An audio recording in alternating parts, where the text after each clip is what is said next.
আজ বানাবো এঁচড়ের কোপ্তা। আর এঁচড় কাটার জন্য হাতে তেল মাখছিলাম, বটিতে তেল লাগিয়ে নিলাম আটাটা যাতে কম লাগে। একটি অর্ধেক এঁচড়কে 4 পিস করে কেটে জলে চুবিয়ে রাখলাম, আটাটা যাতে একটু বেশি ছেড়ে যায়। তারপরে তুলে নিয়েছিলাম আর ভালো করে খোসাগুলো ছাড়িয়ে ছোট ছোট করে পিস করে প্রেসারের মধ্যে দিয়ে দিয়েছিলাম। আর দিয়েছিলাম হলুদের গুঁড়ো।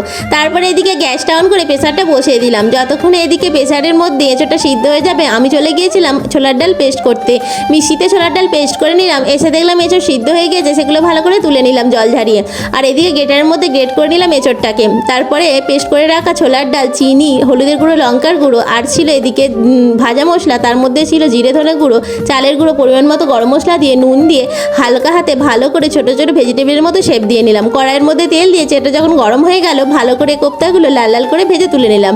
তুলে রাখার পর ওই কড়াইতে যেই তেল ছিল তার মধ্যে গোটা তেজপাতা ও গোটা গরম মশলা, জিরে ও একটু চিনি দিয়েছিলাম যাতে তরকারি কালারটা সুন্দর আসে। তারপরে ভালো করে ফোড়নটা হয়ে যেতে দিয়েছিলাম পেঁয়াজের বাটা, আদা বাটা, রসুন বাটা আর একটা মশলার পেস্ট করে রেখেছিলাম, তার মধ্যে ছিল জিরে ধনে লঙ্কার গুঁড়ো। তারপরে টমেটো পিউরি দিয়ে যখন তেল ছেড়ে দিল মশলা থেকে জল দিয়ে দিলাম। জল দিয়ে যখন ভালো করে ফুটে গেল তার মধ্যে এঁচড়ের কোপ্তাগুলো ছেড়ে দিলাম। তো বন্ধুরা অল্প করেই ফুটিও, না হলে এগুলো আবার ভেঙে যাবে। তো গরম ভাতে খেতে আমার দারুণ লেগেছিল। বন্ধুরা মিনি ব্লগটা কেমন লাগলো অবশ্যই লাইক কমেন্ট শেয়ার করতে ভুলবে না বন্ধুরা। টাটা।